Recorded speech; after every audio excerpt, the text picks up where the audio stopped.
Number one mistake sellers make isn't what you think. It can cost you 10 to 50 grand more before you even realize it. So today we're breaking down the hidden pricing strategy, errors that separate homes that sell fast from homes that sell for more.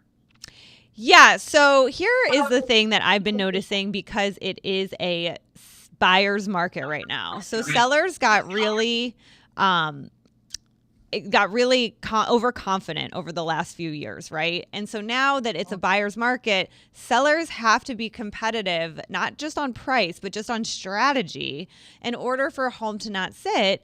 Because, Tara, as you know, when homes sit, prices drop on it because people are less interested and there's less eyes on it.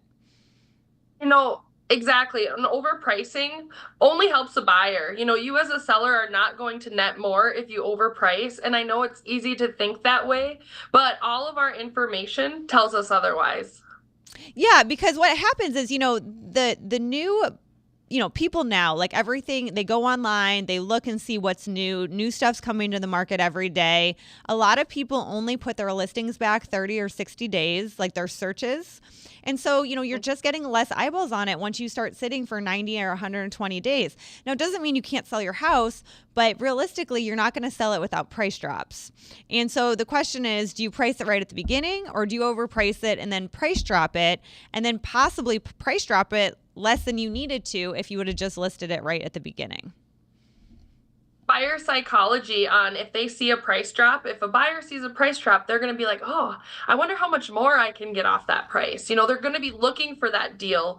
Where if you, as a seller, price it competitively from the get go, then you might even get multiple offers or a competitive offer right away because they know that it's priced right. So even that buyer psychology plays into it, like, oh, the days on market are creeping up, or oh, they just dropped the price, how long is it going to sit? And you end up kicking yourself in, shooting yourself in the foot if you overprice and then try to chase the market down. Like, that is number one strategic goal of what you don't want to do.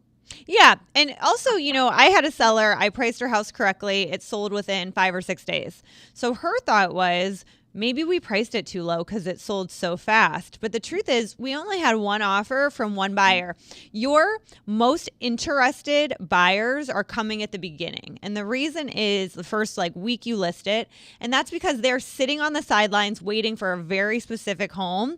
And they see it and they're like, oh, this one's in our price point. This is in the area we want to be in. This has the, 3-car garage we wanted, whatever, right? And they come see it. So they're your most interested. As it sits on market, now think about it. You've just been sitting there. So you're getting people that are more like looky-loos, like, oh yeah, like we might buy in the next year and I just kind of want to see this one. And we're just going to add it to, our, 7 homes we're seeing today. We'll just add this one at the end to kind of compare something. You just get less and less interested because most home buyers, especially at entry level homes, don't just enter the market and buy something. There's like this whole process that they go through. So those people at the beginning, they're your most interested. So if you get an offer those first week and especially if you only get one, you probably just got lucky that you had one person really interested. Because when you do have a multiple offer situation, then yeah, maybe you priced it really well and that's why you're getting multiple offers. And maybe you could have priced it a little higher and got a little more. It's really hard to know. But when you're only getting one offer, I mean, that is not an overpriced an underpriced situation. Oh, and sometimes it's easy to say, and it's true most of the time, that your first offer is your best offer because it is those serious buyers that are out there waiting for their, phone to ding where they say, oh, there's a new listing, let's go look. And Yep. they're the ones that are making those offers. So if the seller's like, well, that was a really fast offer, we should wait. I don't want it to sell too quickly. It's like, no, that's why we price strategically the way that we did to solicit offers versus waiting and then dropping the price later. So 100%. And that's that overpricing versus underpricing, right? And there is a strategy, to underpricing and trying to, get multiple offers and make them bid against each other. Do you like that strategy right now? I think for me it depends on the property. Yep. If it's a higher end property, that's maybe not the best strategy, and it's all relative. But if it's like a a low to medium grade price point property, then I do like that strategy because oftentimes the price will be close to the price, but the seller can often negotiate better terms, or maybe a buyer is waiving inspection, or they get the closing date that they need. So I think that sellers are able to negotiate better terms if they price it at or just slightly under what we think it will sell for. But the other thing that I like to look at is, let's just say a house should be priced, we think it should be priced at 230.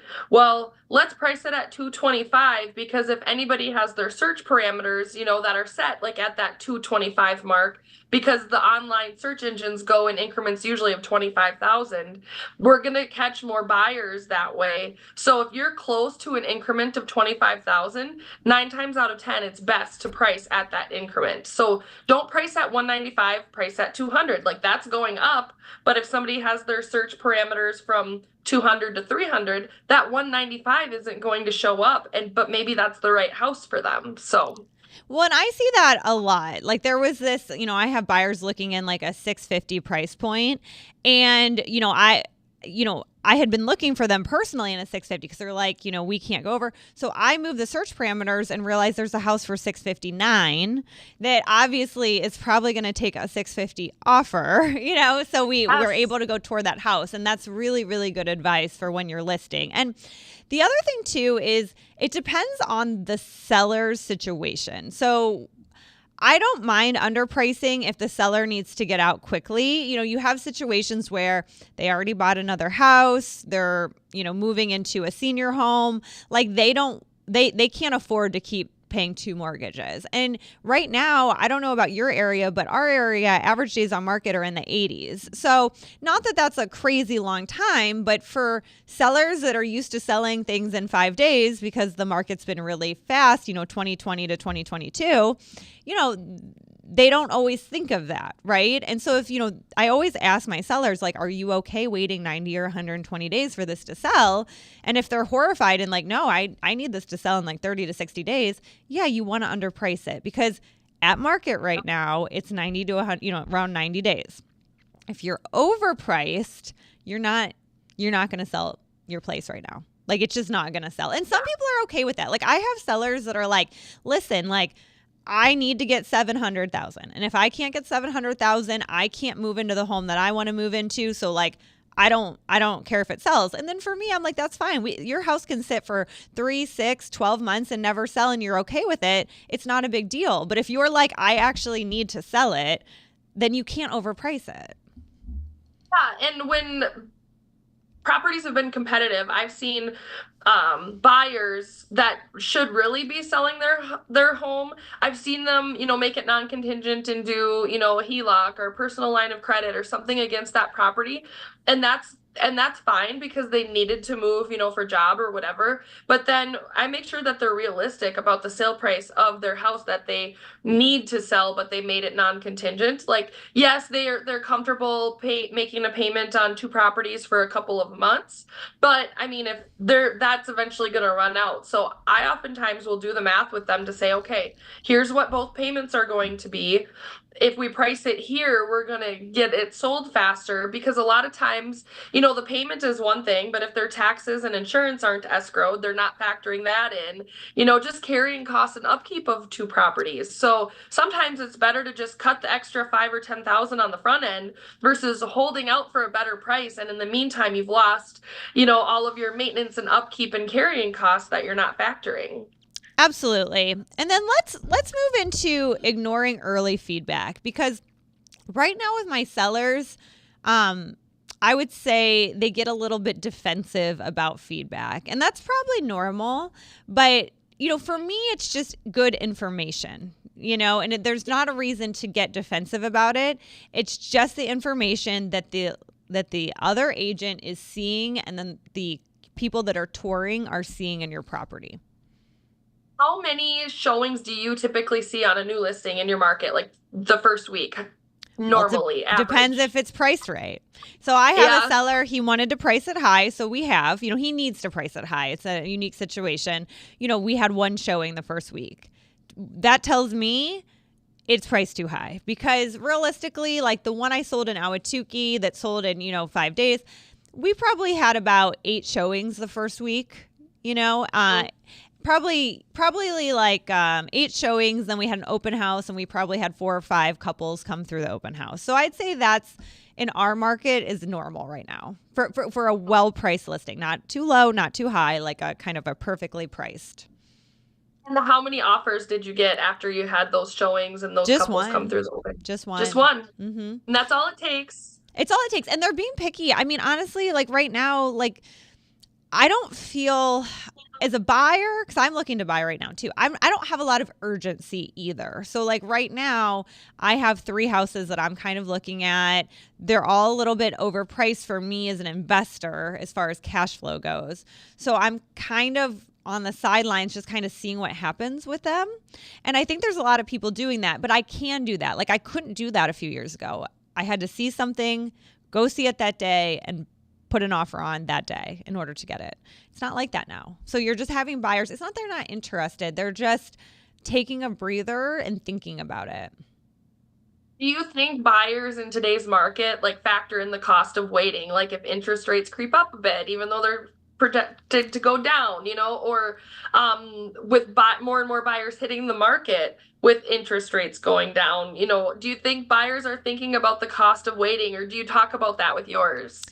I do. I see that my investors are more concerned that prices could start to go up if rates go down, and they understand it's a really good time to negotiate. My first time home buyers are waiting for prices to go down. Like they see some of these price decreases and they just want to keep waiting. And I do talk to them about the fact, I mean, nobody knows what's going to happen with the housing market, right? Like I can't predict it. But if Trump gets rates down, which he's really trying to do, and we've already seen an uptick in the market, since September when rates started to go down, I personally want to buy sooner than later. I'm looking at these 3 properties. The reason I haven't pulled the trigger is they just don't quite work numbers wise, but they're super close and they're not taking a low offer right now because I've tried on all 3 of them. And when I say low, I'm talking about like in our market, like if something's, 640 offering 6, you know what I mean? So like nothing, like not like crazy discounts here, but I'm kind of just waiting because I'm like, okay, in 30 more days, if they're still sitting, I'm going to kind of reapproach all 3 again. And, just kind of be there until one of them bites or something else pops up that I'm interested in. Well, and if I'm representing a buyer in the same boat, I always tell them, a seller can't say no to an offer they don't have. So we Mm-hmm. can't assume that that seller will say no. They might say hell no, but they also might say, hey, we wouldn't go that low, but we would go to, 610 or whatever the number is, relative to your market. Like our market would be probably half that, but still, they can't say no if they don't have it. One thing I am seeing though is because you do have more motivated sellers, and the word is out with a lot of sellers that you need to be priced reasonably in order to sell quickly. I'm starting to pool those comps and present them to the sellers because prices have went down from the peaks, right? And those comps, even though they're under listed and they're listed on the lower end and they sell in 5 days, right? They're still a comp. So I'm trying to kind of like wait because there is some that, of the 3 I'm looking at, there are other listings that are similar that are lower that they're not quite as nice, but the gap is big, you know what I mean? On what, and so I'm kind of waiting for those to go under contract too, to be like, hey, like, so there is some strategy around that too, right? But to your point, you always should submit the offers. And I always submit them. I always let them know. And if they're not in writing, the realtor does not have to present them to the homeowner. So you really should put them in writing unless you're sure the realtor is chatting with the homeowner about them. Yeah, absolutely. And I think good agents actually, when you're getting feedback, if you have a property that's listed and you get feedback through, your platform, we use Showing Time. A good agent is going to be able to discern, was that, a client or an agent just being like nice and leaving feedback, or is it really worth it? And most of the times it's like pick up the phone and call or start a side little note, text message with that agent like, hey, what did you personally think about the property? We got your client's feedback, but agent to agent, what was your feedback? What are you thinking? And good agents are going to do that for you. And then good agents are not going to sugarcoat that feedback when you have to go to your seller to be like, hey, we had these 3 showings and all 3 agents thought it was overpriced and they've seen everything that's on the market. So even Yeah. the feedback might be like, it was priced okay or a little high. Maybe that's not quite the full truth. Well, and I always like to ask them when they say it was overpriced, what price should it have been at? Because that kind of also helps me, some agents, it helps me determine, if you're listed at 650 and they're like, should have been 550, you're like, no, that's too low, so it helps me determine how savvy the agent is as well. And then even, I sometimes if they're chatty, I'll even ask them different comps they looked at that were priced at, that were where we should be kind of thing. Because a lot of times these agents, they'll go look at 7 or 8 deals in that neighborhood in the same day with their client, right? Because they're taking somebody out. And it's just good feedback to know how you're comparing against the competition. And then the other thing is like, oh, go ahead. I was just gonna say, and good agents are gonna be able to discern, like they're gonna know because if agents constantly leave prices too high on every house that they show, then you can kind of like throw out the garbage and know like, okay, this is legit. This, you get to know some of that stuff when you work with a good active agent that does a lot of transactions. And you can have really some good feedback. Like I toured a property last weekend with a client and wasn't her thing. This wasn't why we didn't offer on it, but we went outside and it was super smoky.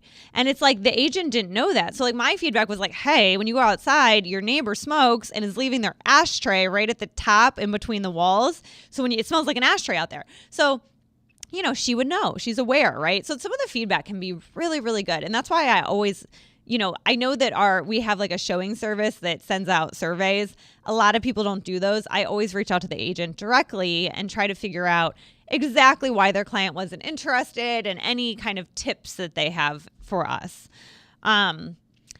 So you put on here that the MLS is not a marketing plan, and I like that. But do you want to explain?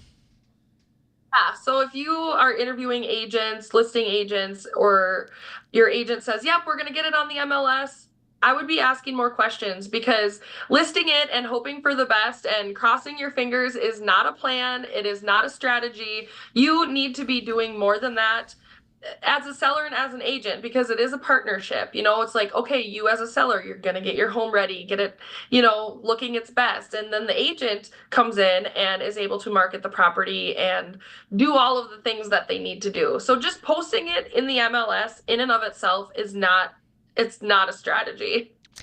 Yeah, that's a really good point.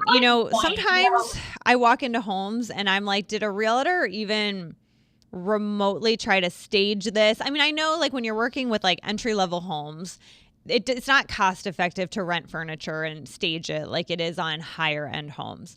However, there are very cheap things that you can do or take out or recommend that your seller adjusts on their home so that it presents really well.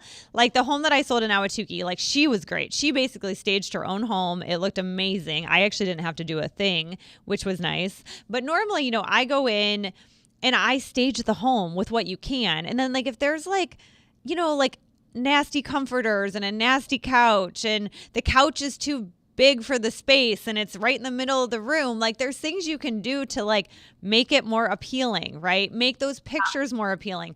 I can't tell you how many times I see, I don't know if the realtor or the seller took pictures with their camera phone and put them online, but you need a professional photographer to get out there and take really nice pictures, and you need to stage it before they do that, and there's so many, because all of that is marketing, like because these third-party websites like Zillow, Realtor.com, they all pick up this MLS listing, and those are your photos. And people don't, if they see crummy photos, unless they're savvy, they think the place is a dump. And a lot of times it's not. Like I had this girl get a great deal on this house a few months ago because the pictures were god-awful. The realtor put sold as is, made it seem like, and it was like $500,000 house, is about $50,000 discounted from what normal, would be. So I was like, like it's probably gonna need more than 50 grand worth of work. We walk in, It's beautiful. It needs nothing. It had a brand new roof. She's like, well, I put as is because I don't, we don't want to like fix anything, but there's really nothing that needs to be fixed. But if you find anything, and like, but the whole thing was like just bad marketing. Like the whole thing was bad marketing. They could have sold that place for $50,000 more with a couple $100 in professional pictures and maybe some slight staging. Yeah. And that's, even if, like you mentioned, smaller properties and things like that, even without the cost of staging, I'm like moving the garbage can for photos. My biggest pet peeve, which I see this way too often, toilet seats left up in listing photos. How hard is it to put the freaking toilet seat down? And there's like repeat offenders that just, it's like, oh my God, I can't believe you, listed your house with photos like this. And that's a major one. And then something as simple as shifting a couch to a different side of the room, or, You know what? even like old curtains in an old person's house, they have like those valance curtains that block in all of they block all the natural light. I'm like, we're taking these curtains down, we're putting them in the closet, and leave it that way until you sell your house. Well, and you know which one drives me nuts is the mildew in the showers. Like, get some bleach and scrub the shower, because now in your listing photos, or even when the person goes to see it, you have nasty mildew everywhere. Like make it clean. Like, it depends. Like, if you're walking into a total fixer upper and it's being sold cheap because it is sold as is, then yeah, like it just is what it is, right? Like, you're gonna, but you're selling it for that price because they know it's a big project. If you're trying to actually sell the place for the market value, like, who wants to see mildew in a shower? Who wants to see a toilet seat up? Who wants to see a dirty tub? Like, you know what I mean? Like clean a little bit, like get a professional cleaner out there. Sometimes you have to, like, sometimes I tell my clients, like, you need to clean. Now, I've had pushback with sellers, like, hey, like, I don't want to get a cleaner. I don't want to move anything. I don't want to spend any money. And what do you tell them? Because I've definitely been having this lately. I have to say, like, okay, that is your choice, but here are the pros. If we spend, roughly X amount, let's just say $300 on this, you could potentially get, a couple grand more for the property. Or sometimes those numbers are bigger. Hey, we need to do this $5,000 project, but you're going to get $20,000 more potentially on the back end. So case by case, I try to break it down for them and give them a realistic, if you do X, you're going to get Y. And now it's up to you, But sometimes, like, as an agent, if they don't want to do anything, then okay. Like, like, there are clients where I've had to just be like, okay, like, you don't want to spend money. You don't feel like it's worth it. Let's just see how your plan goes too, because sometimes at the end of the day, it's your house. And if there's a certain price you want to sell it for, if you don't want to put any money into it, and I'm not talking like money, like I'm talking like under $1,000, right? To just get it looking good, then that's okay. Like, because at the end of the day, like, it's your place, and really you're the one that wins or loses here. So I can give my advice, but I'm not going to make you do anything. That's exactly right. Like, making sure that the party knows their options, knows the recommendations, because usually they call you for a reason. They trust you. I mean, any seller or buyer, for that fact, can call Google and call 20 different real estate agents or more, but there's a reason that they call you, hopefully, unless they just, find your business card somewhere. Yeah. There's a reason they called you, so hopefully they're willing to take into account your advice, Yeah. And sometimes they do later. Like, sometimes they don't do it at the beginning and they do it later. The problem is it does cost you later, because, like, those first 7 days are your profit. Your first 7 days your house is listed, you're going to get the most showings, the most views, the most everything that you're going to get the whole entire time it's listed. Absolutely. That's why it's important to come out right with everything done as much as possible, come out with the right price. And one thing that I've seen, have you seen homes get delisted in your area? Yeah. Lately? So they delist for a month or two, and then they relist. And I don't think that's a bad strategy. Like, if you've listed your home high and you've had to drop it, and now it's been sitting for 90 days, 120 days, it's not a bad strategy, I don't think, to delist it for a month and then relist the home. However, sellers or buyers are still going to see that. Like, they look at that stuff. Like, they look at that. You're not fooling anybody, but I do think that it makes you pop up on everybody's screen, what, like, new listing. So you still get those eyeballs back on it.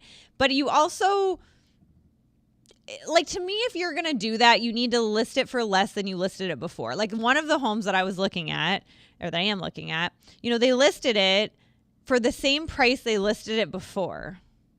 And it didn't sell before. So, like, now people can see it was listed at that price for 3 months before you delisted it. And you waited 2 more months, and I don't know these people's urgency getting out of there, but now it's 5 months on the market, and now they've relisted it, and now it's been listed for 14 days, and it's still listed. So to me, like, it's not a bad idea, but if you're going to do it with a significant price drop. Or I like the significant price drop, like meaningful, like not $1,000 or $2,000, like 5, 10, whatever's relative. But also, if you're taking it off the market, take that as a time. Essentially, you're just waiting. Take that as a time to maybe replace carpet in a room that needs it, or freshen up paint if it's scuffed up and dirty. Really do some of those things if you're taking it off the market regardless. And it's effective. And use new pictures. Like, okay, so these people they're going to pick on them for a little bit. They have the same exact pictures, and they're not bad pictures. Like, their pictures are not bad pictures, but we've all seen these pictures before. They're going to remember seeing it. Like, change it up. Like even if you just get new pictures, and like, they don't need to really do much of anything because it's pretty move-in ready, but just get different photos, different time of day, get some dusk photos, just get something that grabs people's attention, because your marketing didn't work the first time. So now you're just assuming another buyer is going to jump on this with the same exact description, the only thing they changed was the realtor, but the realtor didn't change anything about the listing. So it's like, you have to really think about it, because it is a marketing plan. And even with my homes that are sitting, like, I changed the front page, I try to, like, change up the photos, just change stuff so that, clearly what you're doing isn't working. And if you aren't going to lower the price, you got to change something. Yeah. And with the MLS not being a marketing plan, your realtor plays a big part in that. And good agents are constantly networking with other professionals in the industry. They might, if they're unsure, or if a home is, unique in a way, they might ask another agent's expertise on, hey, what do you think on price? Here's where I'm at. They're testing the price as it's withheld before it hits the market, so you don't hit the market at too high of a price. But also, good agents, as they're walking through your home, they're going through their Rolodex of buyers to be like, okay, who do I have for this? Who's in my office that has a buyer for this? Mm-hmm. And that's where sort of the behind the scenes magic happens, to a sense, is the back end networking, whether it's, in your office or you as a agent. So it's not just put it out on the MLS and hope and pray that a showing gets scheduled. Like, that is not effective in today's market. Yep. And let's talk about negotiation missteps that cost sellers big, because I have been seeing this a lot. I've been seeing it with my own sellers. I've been seeing it a lot with, buyers that are making offers on places that I can't believe sellers are turning down. So let's chat about those. So I think, especially if you get 2 offers and they both, on the front end, one seems way higher, you're like, yeah, let's go with that one. Well, you need to really dissect every offer line by line, because if you miss one term, that could drastically change, what you put in your pocket. I mean, some things are just little, like, yep, they want a home warranty, or, they want the seller to pay for the inspection, or certain things that maybe aren't normal that some agents have missed before. But, outline what happens if there's an appraisal gap, or outline what happens if, you miss that seller concession. And good agents don't do that, but you have to be really thorough and provide a net sheet, because, even a $5,000 price difference, maybe once, $5,000 higher, but they're asking for a lot of things that actually make it like $10,000 lower. So you really have to know those negotiation pieces. Yeah, it's important, and your realtor should be able to walk you through this. If you're listing your home, we were just in a bidding war a couple weeks ago, 3 different offers, or actually 4 if you count ours. And I thought it was interesting because the agent had us all resubmit bids. I didn't think that was the right necessarily way to do it, because here's the thing is she didn't find out anything. She never called me. She didn't find out anything about my buyers. She didn't find out anything about, their terms, their financial situation, what they're using the house for. A lot of buyers are qualified, but they're not still able to get the mortgage, right? Especially if they're putting 3.5% down. These things matter. Like if somebody is putting down 20% versus somebody putting down 3.5%, on the 3.5%, there's a chance the home's not going to appraise. And if the home doesn't appraise, the buyer either needs to come out of pocket to shore that up, or the seller needs to lower their price to shore that up, or a mixture of the two. And so it's a big deal. If somebody was only putting 3.5% to 5% down, it's your only offer. It's your only offer. I mean, it is what it is. You just can see how it goes. But if you have multiple offers, or you just listed your property and this is like day 5 for you, you're kind of rolling the dice, right? Because you're going to get it under contract to what, right? To let it fall out. And there's nothing worse for a house than going under contract and falling out of contract, because people wonder why it fell out. You don't get those days on market back. They all counted, all 10 days or however many it was. And, and if they can't get financing, they might not find out they can't get financing till like day 23, right? Because sometimes it comes down to the wire. So now your house was 23 days on market under contract, and now it just fell out. So, I mean, that's a huge thing that people aren't, so I was shocked that the realtor, didn't seem to care we were putting 20% down, didn't seem to care these were investors and not first-time home buyers. And the reason I think that that's important is because home buyers are going to nickel and dime an inspection. They're way more likely to jump ship. They get nervous. Investors are much more typically calm. Little things don't scare them. If you're in a multiple offer situation, you need to think about these things. And to not ask any questions or find out any information is not a good strategy. Those investors are, more likely able to perform because of 20% down. If there's a hiccup, they've got the funds, So those are really important factors. And it reminds me, just a couple weeks ago, I had sellers. Had the listing, and they got multiple offers. So they got one at I'm going to use fake numbers so nobody knows which house it is, but they got one offer at 200 and another offer at 212,000. $12,000 difference. But the higher one for 12,000 had a home sale contingency, and the other one did not. Otherwise, it was similar terms, everything. $12,000 is a lot of money. Like it's 5%. It's more than 5% of the sale price on that home. So it's like, okay, that's meaningful money. If it was $5,000 difference, it'd be easy to just be like, take it and run, skip the home sale contingency. But for $12,000, I said, okay. I talked to both agents that presented both offers, and I said, have you been in the house that these buyers need to sell? Yes, she said. And I said, okay, are they realistic on price? Yes. Do you have buyers? She said, I even have 3 buyers right now that I will show them tomorrow if we get this under contract.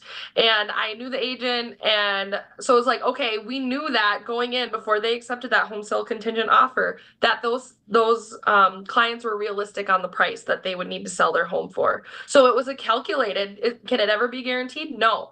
But my clients went with the higher offer that had the home sale contingency because we asked those extra questions, and things are looking really good. The home's being shown, and we're still on track. So, well, you have to keep us posted and updated on that. But those things are really important, And the other thing that I'm seeing is, as a seller, a couple of things. One, you have to assume the inspection's going to come back where they want a bigger discount.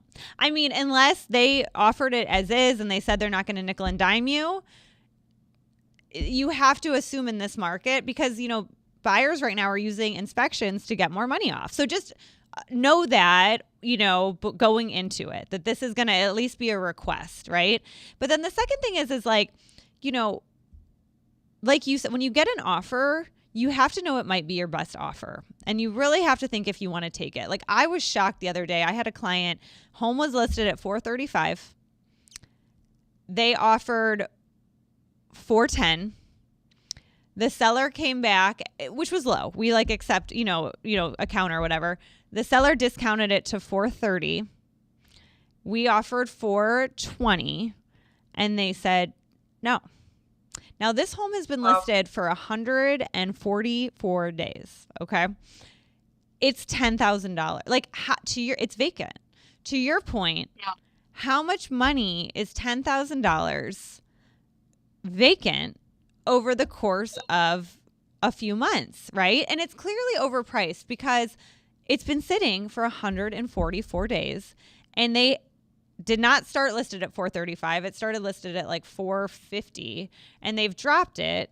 But if that was my seller, I would have said, listen, we've been at 435 for almost 3 months. We've had no other offers that have become closest. We're within $10,000. If we have to do another price drop, which it seems like we do because we're going to drop it 10 grand. Like, this is a good offer. It's an investor. They said they're not going to nickel and dime the inspection. They're going to close in 3 weeks. Like, it's a good deal. They're putting like 80% down on a 1031. Like, it's a good deal. Take it. Jeepers. Yeah. But they just didn't take it. And, these are the ones that I find interesting because, I always follow these kind of listings to the end because I like to see what they eventually sell their house for. And my guess with this person, like, I'll let you guys know if I'm wrong, they're going to sell it less than what my buyer was going to pay because my buyer was not going to nickel and dime. So it would have been most likely, assuming no big issues with the house, out the door, 10 grand less than they wanted, right? Or I guess it would be 15 grand less than they're having it listed for right now. But man, another price cut, when cause your market is cheaper than my market, but when you're at 435, your price cuts are 15 grand. Like, like a 5 grand price cut does nothing at 435. Like, that's not going to take a buyer and say like, oh, it's awesome. I've been wanting to do that. That I've been waiting for it to go down $5,000. Like, if you can afford 430, you can afford. So you're going to have to cut 15 to make any kind of impact to get any kind of additional buyer. And in our market, full price offers on a house sitting for 6 months aren't a thing. So now now that you're at where my client offered, you're going to get offers for less than that, right? So to me, it's just like wasn't a good, and I don't know, it could have been the realtor's advice. It could have been the seller saying no, right? I don't want to blame the realtor. It might have had nothing to do with her. But at the end of the day, I was shocked they didn't take the offer. And it's not a smart move if you're a seller. Like, and you need to sell. If you're living in your house and you don't need to sell it, doesn't matter. If it's vacant, it's costing you money.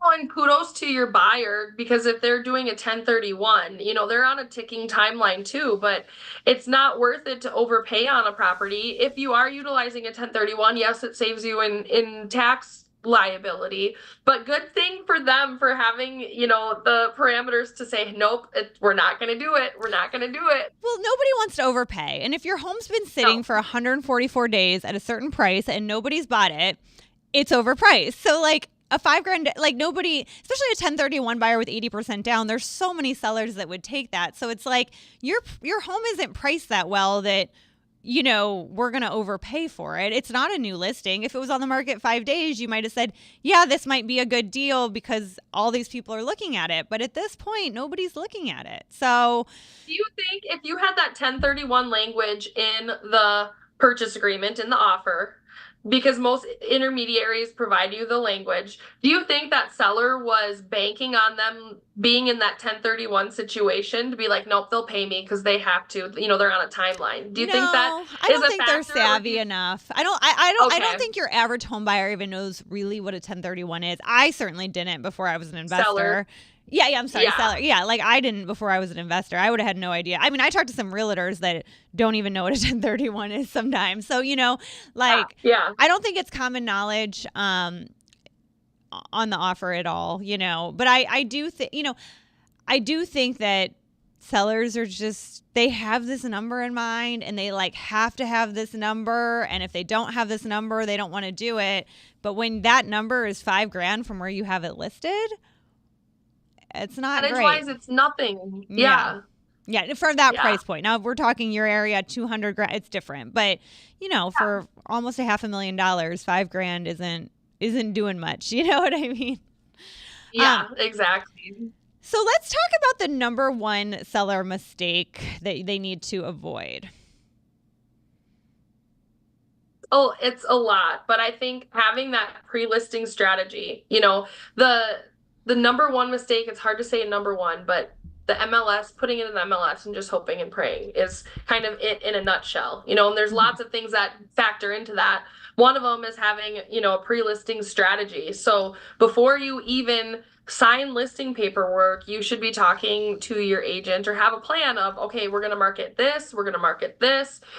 When we go to make your listing active, before we pick the final listing number, we're going to see what other listings have went active that week, if we're better than or inferior than what's on the market, and see where exactly we need to list at that point in time. So all of that goes into a strategy, and if you mess up, that you will leave money on the table. You will, make mistakes that end up costing you, even though they shouldn't.